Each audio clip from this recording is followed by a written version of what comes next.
Speaker साहब, आपके तरफ से जो ओबिचुअरी रेफरेंसेस मूव किए गए हैं उनके हक में बोलने के लिए खड़ा हुआ हूँ। जैसे आपने खुद कहा, लिस्ट बहुत लंबी है। इस लंबी लिस्ट से ही पता चल जाता है कि हमारे काम में कितना बड़ा लंबा एक गैप रहा। 2018 में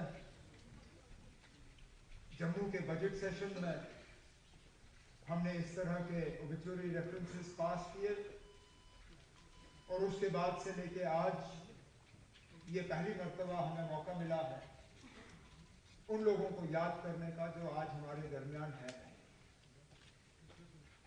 57 ऐसे महान हैसियत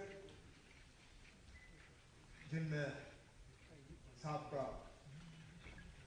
इस मुल्क के सदर, वज़ीर आज़म, स्पीकर और फिर जम्मू कश्मीर से जुड़े हुए हमारे साबका governor, member parliament, MLAs, MLCs।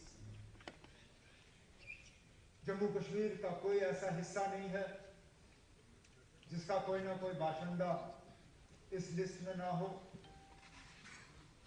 हर मजहब, हर तबके से, बल्कि शायद ये आखिरी बार ऐसा लिस्ट होगा, क्योंकि इसके बाद जम्मू कश्मीर का वो हिस्सा हमारे साथ रहा नहीं जिसके हवाले से यहाँ पे एक्स MLAs, MLCs जो हैं गिने गए। लद्दाख और करगिल, उनके भी नुमाइंदे आज इस लिस्ट में हैं, लेकिन एक दिन ऐसा आएगा जब उनका जिक्र यहाँ शायद होगा नहीं, क्योंकि अब वो हमारे हिस्से में रहे नहीं। अब जब ये लिस्ट हमारे सामने आई, और आपने सही कहा, हर किसी के बारे में हम यहाँ पे जिक्र कर नहीं सकते। मैं फिर अपनी जगह सोचने लगा कि किसके बारे में बात करूं और किसके बारे में नहीं। तो सोचा चलिए मैं उनका जिक्र करूंगा जिनको मैं जानता था या जिनके साथ मैंने काम किया। फिर जब लिस्ट देखा, पढ़ना शुरू किया, तो कुछ 45 ऐसे नाम सामने आए जिनको मैं जाती तौर या तो जानता था या जिनके साथ मैंने काम किया। तो फिर वो भी मुमकिन नहीं हुआ। तो आपकी तरह और लीडर ऑफ द ऑपोजिशन की तरह मैं 2-3 जो अहम शख्सियात हैं उनके बारे में जिक्र करके फिर बाकी जो है ओवरऑल जो ओबिचुअरी रेफरेंसेस हैं उसके हवाले से करें। हमारे साबका वजीर, साबका सदर जनाब प्रणब मुखर्जी साहब, उनकी जिंदगी की तरफ हम देखें तो बहुत कुछ सीखने को मिलता है। शायद सबसे बड़ी सबक उनके इस बायोडेटा से अगर हम सीखें तो ये कि मेहनत करो, अपनी जिम्मेदारियों के साथ वफा करो, तरक्की करने से आपको कोई रोक नहीं सकता। आपको अपना हक जो है किसी ना किसी तरीके से मिल ही जाएगा। कोई पैराशूट के जरिए प्रणब मुखर्जी साहब सियासतदान नहीं बने, कोई गॉडफादर्स के इस्तेमाल नहीं हुए। मेहनत की, जो उनको जिम्मेदारियां सौंपी गई उनके साथ वफा किया और आगे बढ़ते गए। शुरुआत में डिप्टी मिनिस्टर थे, डिप्टी मिनिस्टर के बाद मिनिस्टर ऑफ स्टेट बने, मिनिस्टर ऑफ स्टेट के बाद मिनिस्टर ऑफ स्टेट में ही रहते इंडिपेंडेंट चार्ज मिला, फिर कैबिनेट के मिनिस्टर बने। फिर कैबिनेट के मिनिस्टरों में सबसे अहम जो मिनिस्ट्रियां मानी जाती थी, डिफेंस, फाइनेंस, होम, उनमें तो 2 और फॉरेन अफेयर्स, इन 4 में से 3 पे उन्होंने काम किया। डिफेंस के मिनिस्टर रहे हैं, होम के मिनिस्टर रहे हैं और फाइनेंस के मिनिस्टर रहे हैं। और उसके बाद इस मुल्क में सबसे बड़ा जो ओहदा है वो सदर का है, president of the Republic of India. उन्होंने अपना करियर वहां से खत्म किया और उसमें भी बार बार उन्होंने इस बात का सबूत दिया कि जिस ओहदे पे वो होंगे उस ओहदे के साथ वो वफा करेंगे। 2014 के इंतखाबात के दौरान प्रणब मुखर्जी साहब सदर थे। यूपीए की हुकूमत में सदर बने। अपने सदारत के दौरान यूपीए की हुकूमत बीजेपी की हुकूमत में तब्दील हुई, लेकिन शायद ही कभी प्रणब मुखर्जी साहब ने राष्ट्रपति भवन को सियासत के लिए इस्तेमाल होने दिया।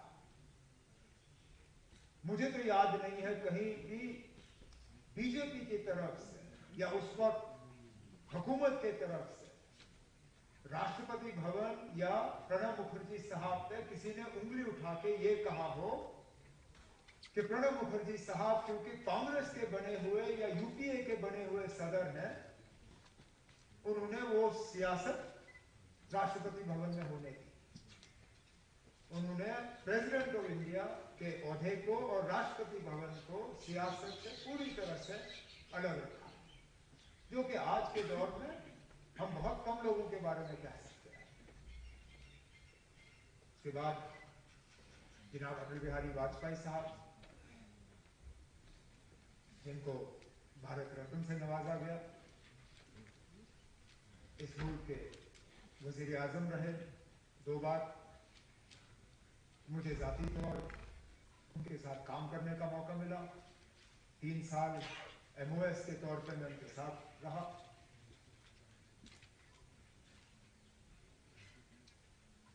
बाकी मुल्क के हवाले से जो उनका रोल रहा है वो तो सब जानते हैं। हम जब अटल बिहारी वाजपेयी साहब को याद करते हैं तो बिलखसूस जम्मू कश्मीर के हवाले से याद करते हैं, और जैसे कई सारे यहाँ ऑनरेबल मेंबरों ने जिक्र किया, जब जब हम वाजपेयी साहब को याद करते हैं तो उस हवाले से याद करते हैं कि उन्होंने हमेशा जम्मू कश्मीर के हालात को बेहतर करने की कोशिश की। हमेशा यहाँ का जो तनाव का माहौल रहा, यहाँ जो वायलेंस रही, यहाँ जो हिंदुस्तान और पाकिस्तान को लेके जम्मू कश्मीर के मुतालिक रिश्ते खराब रहे, उनको हमेशा सुधारने की कोशिश की, उनको दुरुस्त करने की कोशिश की। वो पहले इस मुल्क के ऐसे लीडर, उनको याद किया जाता है कि वो लाहौर बस लेके गए, दिल्ली लाहौर बस सर्विस उन्होंने शुरू की, लेकिन उस दौरान वो मीनार पाकिस्तान भी गए, जो एक हिंदुस्तान के लीडर के लिए वहां जाना और मीनार पाकिस्तान पे वहां पे हाजिरी देना ये कोई मामूली बात नहीं। फिर सरहद पे खड़े होके कहना कि हम दोस्त बदल सकते हैं, पड़ोसी बदल नहीं सकते। आज के दिन में शायद ही कोई इस तरह की बात करेगा। बार बार जब हालात यहां खराब हुए, उन्होंने यही कहा कि बातचीत के जरिए ही मसले हल किए जा सकते हैं, उसके अलावा कोई चारा नहीं। दोस्ती का हाथ बढ़ाते रहे, इस बात के बावजूद कि उसके लिए उनको मुश्किल का सामना करना पड़ा। जब जम्मू कश्मीर के मसले के हवाले से बात की तो कहा कि इंसानियत, जमहूरियत, कश्मीरियत। जम्मू कश्मीर के आर पार के लोग, उनको दोबारा जोड़ने के लिए यहां रास्ते खोले गए, जिनको बदकिस्मती से दोबारा फिर बंद किया गया। उनकी कोशिश थी कि लोग मिले, सिविल सोसाइटी आपस में मिले, एक मतलब पर्सनल रिश्ते कायम। आज तो ऐसा लगता है कि हमें और ज्यादा दूर रखने की कोशिश की जा रही है कि हम ना ही मिले तो बेहतर है।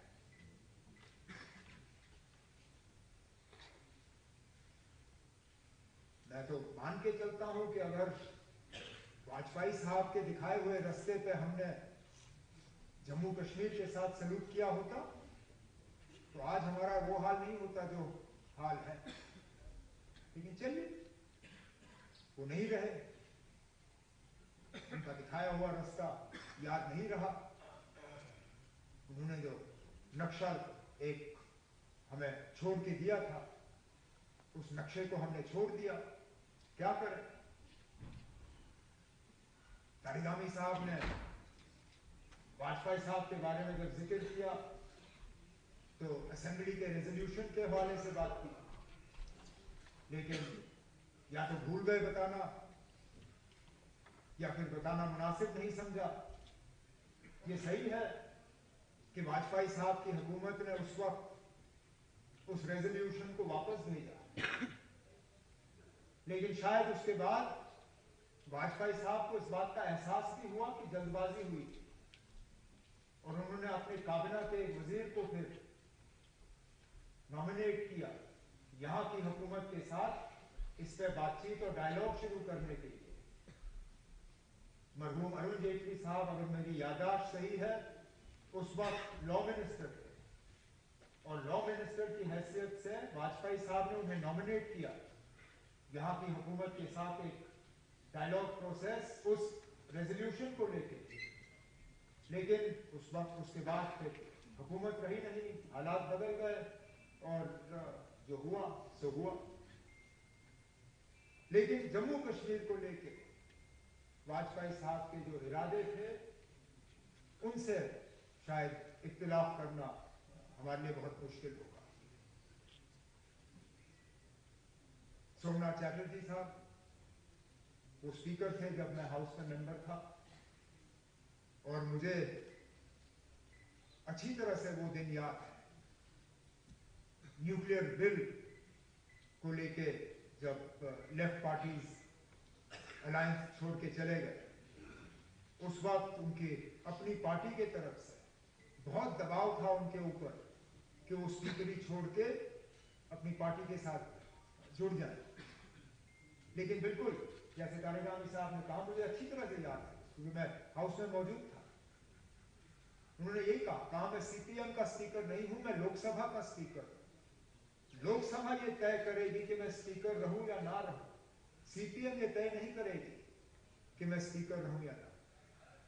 और उसके बाद वो दोबारा कभी पार्लियामेंट में आए नहीं, इस बात के बावजूद, जैसे हमारे साथी ने हमें याद दिलाया, कांग्रेस उनको सीट देने के लिए तैयार थी। मैं कहा था कि आप आइए, जिस भी सीट से आप लड़ना चाहें, हम आपको पार्लियामेंट में वापस देखना चाहते हैं। उन्होंने कहा नहीं, मेरी पार्टी ने जरूर मेरे साथ रिश्ता तोड़ा होगा, लेकिन मैंने अपना रिश्ता अपनी पार्टी के साथ नहीं तोड़ा है।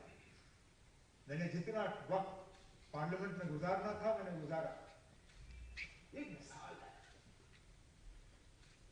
आज के दिन में तो हमें बदलने में वक्त नहीं लगता।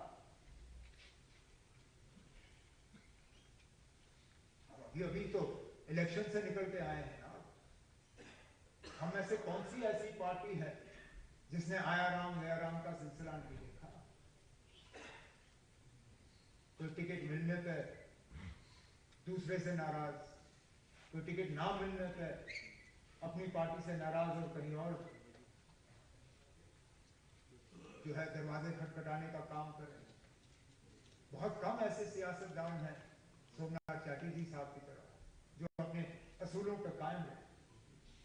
शायद ये हमारे लिए एक सबक है कि आखिरकार सियासत जो है सो है, असूल बहुत जरूरी है।